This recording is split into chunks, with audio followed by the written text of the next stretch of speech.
Hello student, a very welcome back in your YouTube channel my first dream classes में आप सभी BEd fourth semester के प्रशिक्षुओं का बहुत बहुत स्वागत है। तो चलिए आज हम आपको आपका पहला paper fundamental of teacher education पढ़ाने जा रहे हैं। इसमें से आपकी बेसिक सी चीज़ें हो गई थी, टीचर एजुकेशन क्या होता है। तो आगे हम देखते हैं कि विभिन्न आपका अगला टॉपिक है विभिन्न स्तरों पर शिक्षक शिक्षा के उद्देश्य, मतलब कि objective of teacher education at different level. तो ये चीज़ है जो ये आपके लॉन्ग क्वेश्चन में 110% ये आना ही आना है, इसलिए आपको बहुत ही शॉर्ट तरीके से नोट्स दिया जा रहा है। अगर आप इतना पढ़ लेते हैं तो इससे बाहर आपका आई होप कि ना ही आए।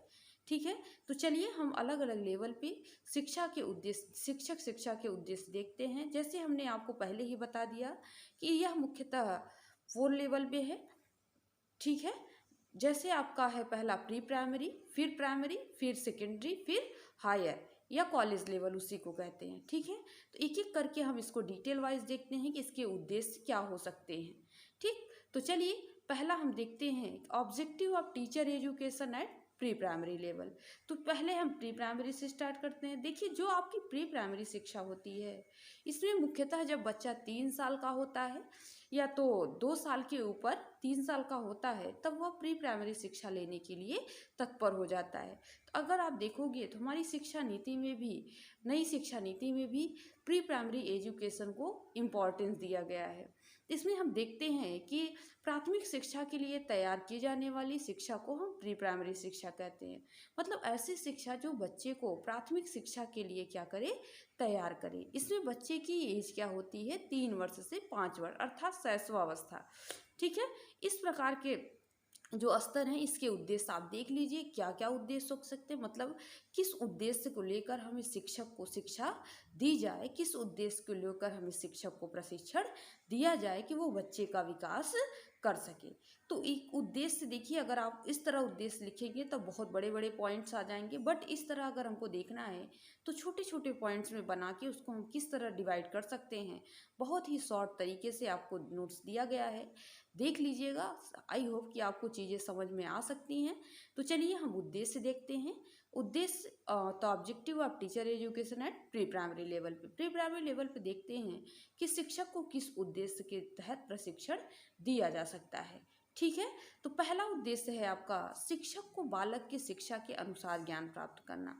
मतलब जो शिक्षक को अगर आप दीजिए शिक्षा, अगर उसको प्रशिक्षण करवाइए, अर्थात शिक्षण को इस प्रकार प्रशिक्षित किया जाए कि वह अगर बच्चे को पढ़ाए तो जैसे हमने आपको बताया था कि बाल केंद्रित शिक्षा होनी चाहिए। मतलब जब वो बालक को पढ़ाए तो उसी के अनुसार पढ़ाए, जितना उसका लेवल है, जितनी उसकी बुद्धि है, जितनी उसकी समझ है।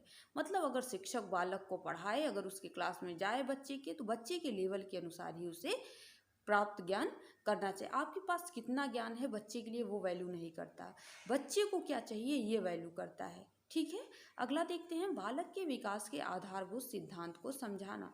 मतलब ये है कि अगर एक शिक्षक वही है, अगर प्री प्राइमरी लेवल का शिक्षक है तो वह बच्चे के जो बेसिक प्रिंसिपल्स है, बेसिक प्रिंसिपल्स का मतलब ये है कि बच्चे का जो बौद्धिक स्तर है, जो उसका विकास है, उसको समझना सबसे मस्ट हो जाता है कि बच्चे का स्तर क्या है।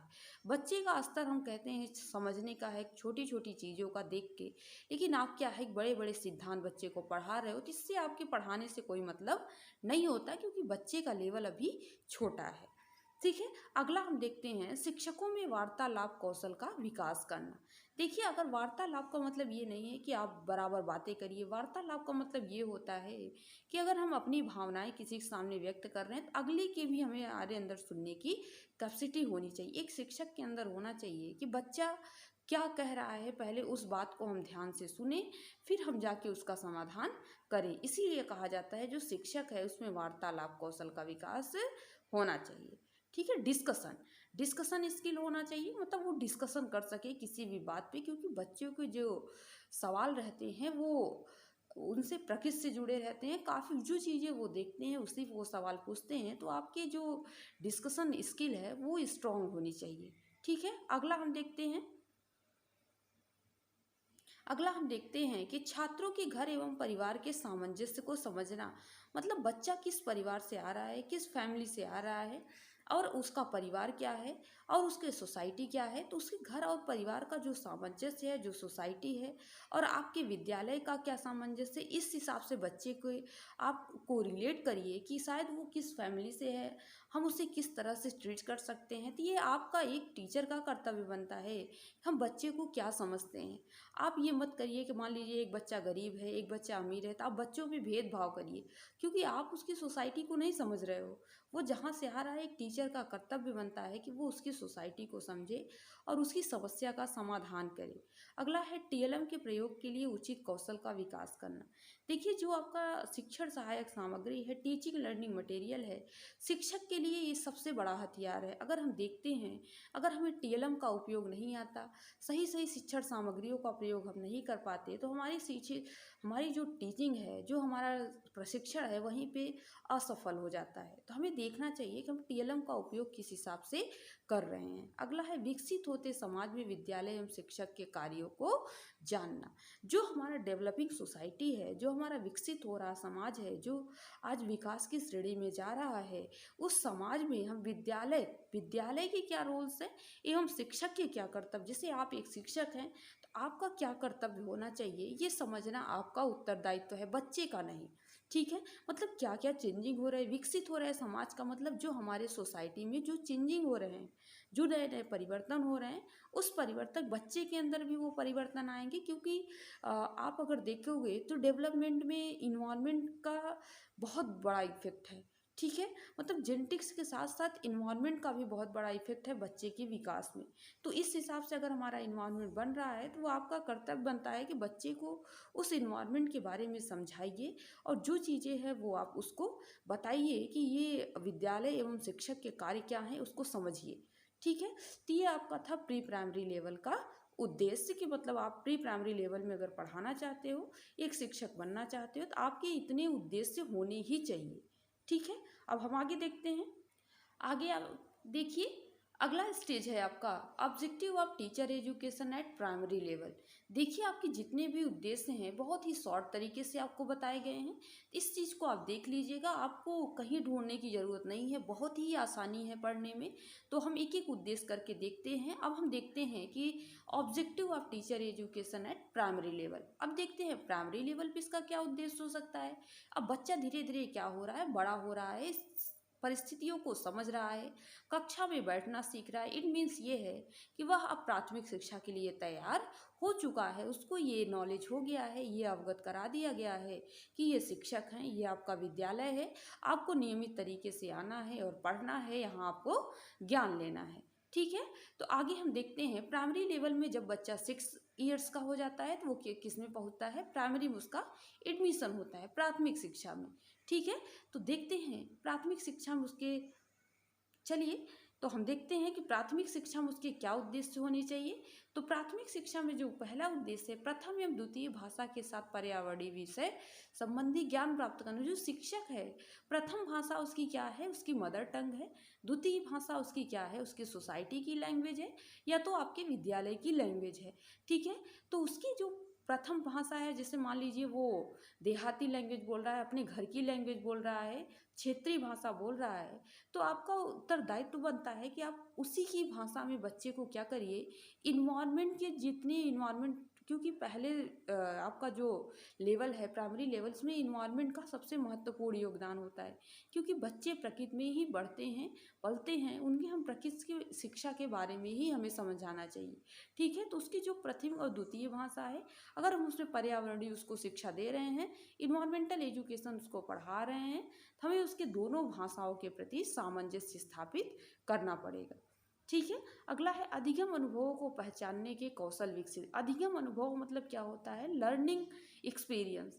तो बच्चा वो क्या सीख रहा है, वो क्या सीखना चाहता है, उसके अंदर क्या क्या लेवल हो सकते हैं, तो वो जो अनुभव है वो पहचानना एक टीचर का कार्य होता है। जब आप प्रशिक्षण लेते हो, आप बीएड कर रहे हो, तो आपको काफ़ी चीज़ें देखने को मिलती हैं कि क्या क्या एक्सपीरियंसेस आपको लाइफ में देखने को मिलते हैं। कहीं भी आप पढ़ाने जाते हो तो कई टाइप से बच्चे मिलते हैं, उनकी लर्निंग प्रोसेस अलग अलग होती है, इसी अनुभव को आपको समझना है। अगला है विभिन्न प्रकार की गतिविधियों के लिए बच्चे के शारीरिक ज्ञान प्राप्त करना। मतलब उसकी एक्टिविटी क्या है, उसके आपको शारीरिक ज्ञान, शरीर में क्या क्या क्रियाएं होती हैं, स्वास्थ्य कैसा होता है, किसी नैतिक क्रिया है, इन सारी चीज़ों का ध्यान देना आपका कर्तव्य बनता है। अगला है बच्चे की उचित देखभाल के लिए मनोविज्ञान सिद्धांतिक विकसित करना। मतलब जब आप एक टीचर बन रहे हैं, प्रशिक्षण ले रहे हैं, तो आपका ये उत्तरदायित्व बनता है कि आपके अंदर जो साइकोलॉजिकल थिंकिंग है, जो साइकोलॉजिकल डेवलपमेंट है, ये बहुत अच्छे तरीके से होना चाहिए। क्योंकि अगर आप एक टीचर हो तो बच्चे की बुद्धि स्तर समझना आपका उत्तरदायित्व बनता है। अगला है प्राथमिक शिक्षा के प्रकृत उद्देश्य एवं समस्याओं से शिक्षकों को अवगत कराना। मतलब प्राथमिक शिक्षा की प्रकृति क्या होती है, प्राथमिक शिक्षा का नेचर क्या होता है, बच्चे के नेचर कैसा होता है, किस हिसाब से वो अपने कार्यों को कर सकता है, किन किन परिस्थितियों को समझता है, क्या क्या उसकी भावनाएं हैं, किस भावनाओं में वो जी रहा है। तो हमें इन सारी चीज़ों को, इन समस्याओं से शिक्षकों को क्या कराना चाहिए, अवगत कराना चाहिए, अगर हम एक शिक्षक को प्रशिक्षण दे रहे हैं। ठीक है। अगला देखिए, शिक्षक को स्कूल एवं शिक्षण के लिए सामुदायिक संस्थानों का संचालन करने योग्य सक्षम बनाना।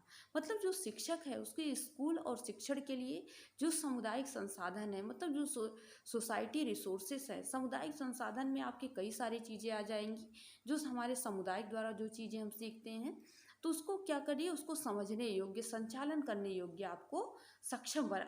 एक शिक्षक को अगर आप शिक्षा दे रहे हैं, प्रशिक्षण दे रहे हैं, तो आपका उत्तरदायित्व बनता है कि आप उसको सक्षम बनाइए। ठीक है। चलिए आगे देखते हैं कौन सा लेवल आता है। चलिए आगे देखते हैं कि objective of teacher education at secondary level. आपने पहले देखा प्री प्राइमरी, फिर देखा प्राइमरी, अब बच्चा किस में आ गया, सेकेंडरी लेवल में। मतलब वो पूर्व बाल्यावस्था से उत्तर बाल्यावस्था में प्रवेश कर गया। ठीक है। अब उसकी धीरे धीरे सद्बुद्धि, उसका लेवल, उसके सोचने समझने की कैपेसिटी, उसका मनोवैज्ञानिक स्तर क्या हो रहा है, बढ़ रहा है। तो आगे हम देखते हैं कि जो ऑब्जेक्टिव ऑफ टीचर है, जो सेकेंडरी लेवल पे एक शिक्षक अगर को आप प्रशिक्षित कर रहे हो, तो उसके क्या क्या उद्देश्य होने चाहिए। इस अवस्था में बालक जो है किशोरावस्था में प्रवेश कर जाता है तथा बालक अपनी विशिष्ट समस्याएं होती हैं। मतलब बालक के पास अपनी सेल्फ की प्रॉब्लम्स हो जाती हैं। अतः अध्यापक शिक्षा को किस तरह से आप प्रशिक्षित करेंगे, देखिए उद्देश्य क्या क्या से होने चाहिए। पहला है शिक्षण एवं अधिगम के सिद्धांत के अनुसार विशिष्ट क्षेत्र के विषय को पढ़ाने की क्षमता रखना। मतलब आपके जो टीचिंग है और लर्निंग है, इसकी जो प्रिंसिपल्स है उसके अनुसार जो आपका सब्जेक्ट है, पर्टिकुलर आपका सब्जेक्ट होता है, तो उसको पढ़ाने की आपके अंदर क्या होनी चाहिए, कैपेसिटी होनी चाहिए। अगला है शिक्षक में ऐसे कौशल का विकास करना जो बालक को पूर्ण विकास की रक्षा कर सके, उसके पूर्ण क्या कर सके, पूर्ण विकास की रक्षा कर सके। मतलब अगर आप एक शिक्षक हो तो उसको इस हिसाब से प्रशिक्षण आप लीजिए कि बच्चे की जो भी समस्याएं हैं उस समस्या को आप पूर्ण रूप से क्या कर सकिए, समाधान कर सकिए। अगला है किशोरावस्था के स्वास्थ्य एवं अन्य व्यवहारिक कार्यक्रमों का देखभाल करना या उसका अनुभव करना। तो जो किशोरावस्था में आपके स्वास्थ्य संबंधी अन्य व्यवहारिक कार्यक्रम आपको देखने को मिलते हैं, तो उसमें आपका उत्तरदायित्व बनता है कि बच्चे के स्वास्थ्य या अन्य गतिविधियों को आप समझिए। अगला है शैक्षिक एवं व्यावसायिक विषयों के साथ व्यक्तिगत समस्याओं के प्रति निर्देशन दीजिए। मतलब बच्चे की क्या पर्सनल समस्या है, क्योंकि इस एज में बच्चे के अंदर बहुत सारी समस्याएं आती हैं, बहुत सारी परिस्थितियों का सामना करना पड़ता है। इस हिसाब से हम देखते हैं कि उसको टीचर अगर आप बन रहे हैं तो उसकी व्यक्तिगत समस्या को भी समझना आपका उत्तरदायित्व बनता है। ठीक है। तो आपने इतनी चीज़ें देख ली। अब लास्ट है आपका objective of teacher education at किस पे है, आपका हाई लेवल या कॉलेज लेवल पे। चलिए आपका लास्ट टॉपिक है इसका objective of teacher education at college level पे। देख लीजिए आप, इस अवस्था में छात्र क्या होता है, तनाव की स्थिति में होता है, क्योंकि बच्चा जो है वो किशोरावस्था में प्रवेश कर जाता है। ठीक है।